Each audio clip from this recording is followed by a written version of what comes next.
இனிய காலை வணக்கம். இந்த நாளிலும் நம்முடைய காலை தியானத்திற்காக தெரிந்து கொள்ளப்பட்ட வேத பகுதி எபேசியர் 4:1. நீங்கள் அழைக்கப்பட்ட அழைப்புக்கு பாத்திரவான்களாய் நடந்து. இந்த நாளிலும் பரம அழைப்புக்கு பாத்திரவான்களாய் அழைக்கப்பட்ட நாம் எப்படிப்பட்டவர்களாக நடந்து கொள்ள வேண்டும், சில காரியங்களை நம்முடைய வாழ்க்கையிலே நாம் கற்றுக்கொள்ளலாம்.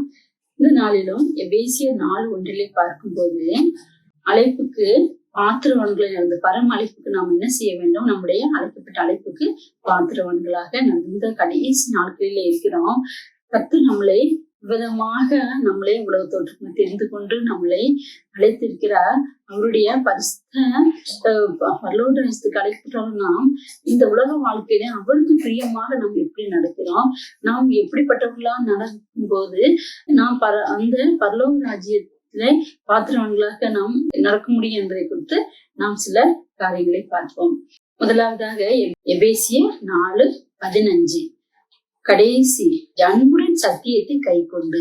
பரம அழைப்புக்கு பங்குள்ளவர்களை நடக்கின்ற நாம் அன்புடன் சத்தியத்தை கை கொண்டவர்களாக இருக்க வேண்டும்.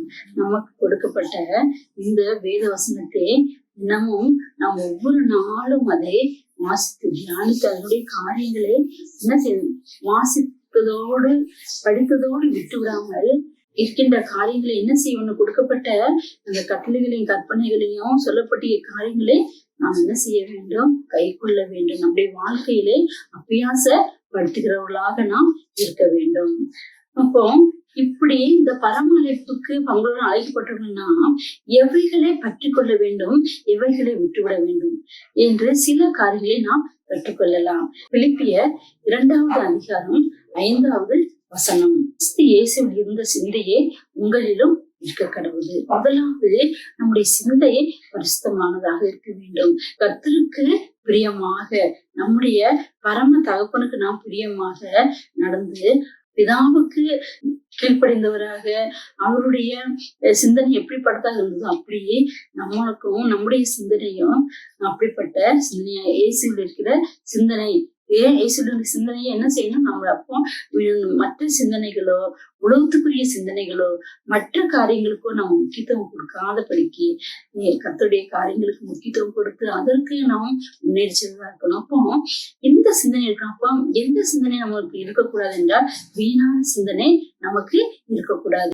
எபேசியர் 4:17 பின்பகுதி பார்க்கும்போது, வீணான சிந்தனையிலே நடக்கிறது போல நீங்கள் நடவாமல்.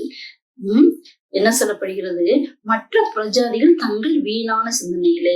இப்போ இந்த பிரஜாதி மக்கள் எப்படி வீணான சிந்தனை நடக்கிறாங்க, கர்த்தருடைய பிள்ளைகள்னா வீணான சிந்தனை நடக்காமல் கர்த்தருடைய சிந்தனையில கர்த்தருடைய காரியங்களிலே வளரவும் கர்த்தருடைய காரியங்களுக்கு முக்கியத்துவம் கொடுப்பவர்களாக நாம் இருக்க வேண்டும்.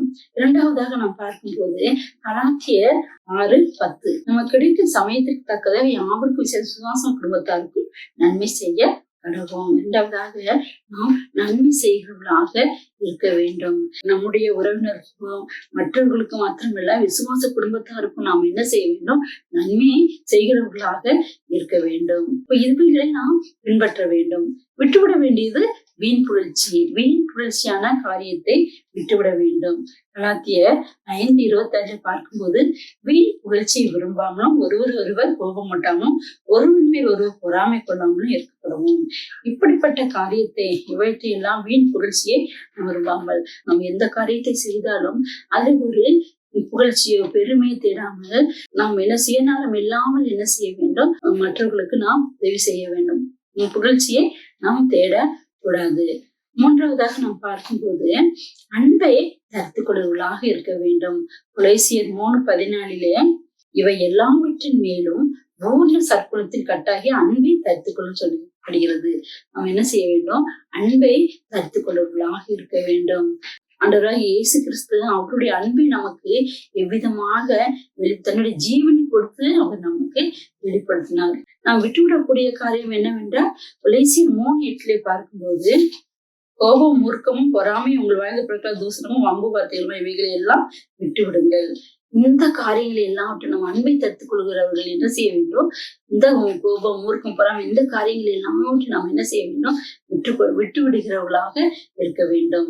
அப்புறமாக 1 தெசலோனிக்கர் 5:15 ஒருவன் மற்றொருவன் செய்யும் தீமைக்கு செய்யாதபடி பாருங்கள், உங்களுக்குள்ளே மற்ற யாருக்குள்ளும் எப்பொழுதும் நன்மை செய்ய நாடுங்கள். இங்கே நன்மை சொல்லுது, நன்மை செய்த வேண்டும், தீமைக்கு தீமை செய்த கூடாது.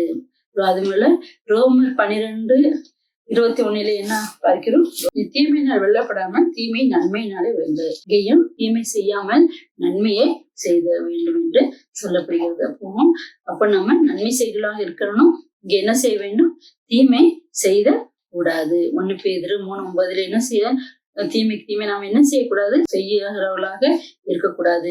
நன்மையை செய்து அவருடைய பரமழைப்புக்கு பங்குள்ளவர்களாக நாம் என்ன செய்ய வேண்டும்? நடந்து கொள்ள வேண்டும். எபேசியர் 4:32 பார்க்கும்போது, ஒருவருக்கு தயவாயும் மன உருக்கமாய் இருந்து கிறிஸ்துவுக்கு தேவன் உங்களுக்கு மன்னித்தது போல நீங்களும் ஒருவருக்கொருவர் மன்னியுங்கள். மன்னிப்பு சுபாவம் நமக்கு இருக்க வேண்டும். ஒருவருக்கொருவர் நம்ம என்ன செய்ய வேண்டும்? மன்னிக்க வேண்டும். சில காரியங்களை மற்றவர்கள் செய்கின்ற தப்பிதங்களை நம்ம என்ன செய்ய மன்னித்து அவர்களோடு உறவு கொள்ள வேண்டும். அவர்களோடு அன்பை நாட வேண்டும். ஒருவருக்கொருவர் மனப்பூர்வமாய் மன்னித்து நாம் என்ன செய்ய வேண்டும்? மன்னிக்கிறவர்களாக இருக்க வேண்டும். அப்போ விட்டுவிட வேண்டிய காரியங்கள் எபேசியர் 4:31 என்ன சொல்லப்படுகிறது? கசப்பும், கோபமும், மூர்க்கமும், கூக்குரலும், தூசணமும் மற்ற எந்த துர்க்கமும் உங்களை விட்டு நீங்க கடவுள். இப்படிப்பட்ட காரியங்களை எல்லாம் என்ன செய்ய வேண்டும்? நம்ம விட்டுவிட வேண்டும். இவற்றை எல்லாத்தையும் விட்டு நம்ம மன்னிக்கிற சுபாவமாக இருந்து மன்னித்து கிறிஸ்துவை போல நம்ம என்ன செய்ய வேண்டும்? மற்றவர்களை மன்னிக்க வேண்டும். மற்றபடியாக உங்களை அழைத்தவர் உண்மையுள்ளவர். உங்க வாழ்க்கையில எல்லாவற்றிலும் உண்மையுள்ளவர்களாக இருக்க வேண்டும். 1 தெசலோனிக்கர் 5:24 பார்க்கும்போது, உங்களை அழைக்கிறவர் உண்மையுள்ளவர் அவர். அப்போ நம்முடைய அழைத்த தேவன் உண்மையுள்ளவர். நாம் என்ன செய்யணும்? உண்மையுள்ளவர்களாக இருக்க வேண்டும். பொய் சொல்ல கூடாது. பொய் சொல்வது கிறிஸ்துவ ஜீவித்துக்கு அது மிகவும் நல்லது கிடையாது. கொலோசியர் 3:9 ஒருவர் பொய் சொல்லாதிருங்கள், பழைய மனுஷன் அவன் செய்களில் கடந்து போட்டு என்ன செய்யணும்? நாம் உண்மையை ஒருவருக்கு என்ன செய்யணும்? உண்மையை பேசுறவர்களாக இருக்க வேண்டும். கடைசியாக என்ன செய்ய வேண்டும்? சோதித்து பார்த்து நலமானதை பிடித்துக் கொள்ள வேண்டும். 1 தெசலோனிக்கர் 5:21 எல்லாவற்றையும் சோதித்து பார்த்து நலமானதை பிடித்துக் கொள்ளுங்கள். இப்படிப்பட்ட பொல்லாங்கான உலகத்தில் இருக்கிறோம். அதனால நாம் எல்லாவற்றையும் அலசி ஆராய்ந்து பார்த்து நலமான காரியங்களை பிடித்துக்கொண்டு பொல்லாங்கை தோண்டிக்கிட்ட எல்லாவற்றையும் என்ன செய்ய வேண்டும்? விட்டுவிட வேண்டும்.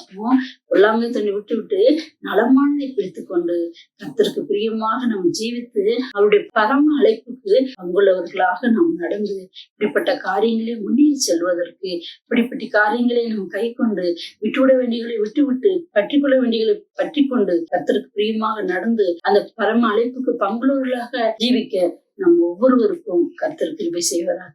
கர்த்தருடைய நாமமே மகிமைப்படுவதாக. ஆமென்.